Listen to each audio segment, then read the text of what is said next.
ఫస్ట్గా ఇక్కడికి వచ్చిన మీడియా వాళ్ళందరికీ థ్యాంక్ యూ సో మచ్.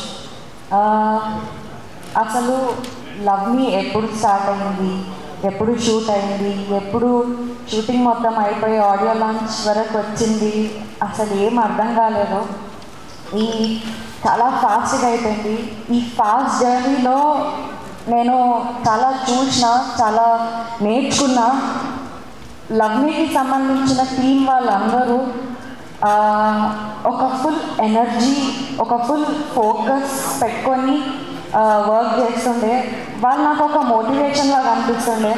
ఎంత అలసిపోయినా నేను వీళ్ళందరూ సెట్లో ఉరుకులాట చూసి, వాళ్ళ energy towards project, energy towards career చూసి నాకు ఇంకా మంచి పని చేయాలి, ఇంకా మోటివేషన్తో పని చేయాలన్న ఫీలింగ్ వస్తుండే. మా ఏడీస్ అందరికీ, ప్రొడక్షన్ వాళ్ళందరికీ, ప్రతి ఒక్కరికి personally thank you so much. First ఇది ఆఫ్టర్ కొన్ని రోజుల తర్వాత ఆడియో లాంచ్ చేస్తున్నారు కదా. సో ఇంకా కొన్ని ఇయర్స్ బ్యాక్ ఆడియో లాంచ్ అంటే ఫుల్ ఇంట్రెస్ట్, ఫుల్ ఎనర్జీ కొత్తని వెయిట్ చేస్తుండే మేము. నాకు ఇంకా గుర్తుంది, నేను మా మమ్మీ ఏదో ఆడియో లాంచ్ అయితే దాని పాసెస్ పట్టుకొని అక్కడ బయట క్రౌడ్ ఎక్కడో నిల్చొని ఫుల్ వెయిట్ చేస్తుండే. సినిమా వాళ్ళు కనిపిస్తే సినిమా వాళ్ళని చూద్దాము, వీళ్ళు ఏం చేస్తున్నారు, ఒక ఫోటో దిగుదాము అన్న స్పేస్లో మేము ఉంటుండే. ఇప్పుడు నా సెకండ్ సినిమా ఆడియో లాంచ్కి నేను స్టేజ్ పైన ఉన్నాను. లైఫ్ ఎక్కడి నుంచి ఎక్కడికి వచ్చింది అనేది అసలు చాలా చాలా హ్యాపీ ఉన్నా నేను for all the result and all. ఇంకా సెకండ్ ఫిలింకి ఎంత పెద్ద టెక్నీషియన్స్, పెద్ద మనుషులతోని నేను పనిచేసినండే. కీరవాణి సార్, పీసీ సార్, గులాబీ సార్, శిరీష్ సార్. నేనేమనుకుంటున్నా అంటే వీళ్ళందరిది వేరే లోకం. వాళ్ళు మనం వాళ్ళని రీచ్ అవ్వలేమేమో, అక్కడ దాకా మనం పోలేమేమో అనుకుంటుండే. But I'm very grateful, I'm very thankful to PC sir, to Keeravani sir and Raju sir, Shirish sir. నా సెకండ్ మూవీకి ఇంత మంచి ఆపర్చునిటీ నాకు ఇచ్చినందుకు థ్యాంక్ యూ సో మచ్. నేను కీరవాణి సార్తో ఫస్ట్ కలిసినప్పుడు ఫుల్ భయపడకుండా పోయినా.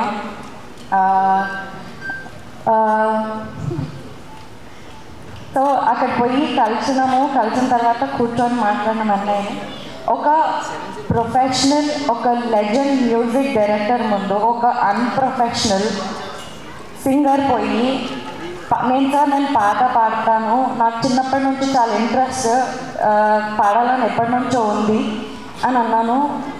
ఈ అగ్రీడ్. నన్ను ఫస్ట్ ఆఫ్ ఆల్ నేను పాడడం స్టార్ట్ చేస్తే నా గొంతుని ఎలగొట్టేస్తారేమో, తిట్టి పంపించేస్తారేమో అనుకున్నా. బట్ లేదు, అప్పుడే పాట పాడేసినాము.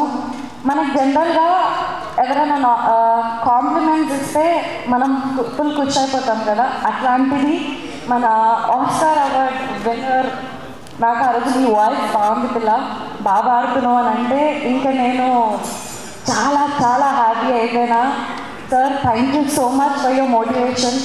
ఆ రోజు నాకు నిజంగా ధైర్యం లేకుండా మేము ముందు కూర్చున్నది. బట్ మీరు నాకు ఆ మోటివేషన్ ఇచ్చి నన్ను పుష్ చేసి పాట పాడించినారు. అప్పుడెప్పుడు నేను చిన్నప్పుడు అయ్యప్ప పూజలు అవుతుంటాయి కదా, అందులో దేవుడి పాటలు పాడేదాన్ని.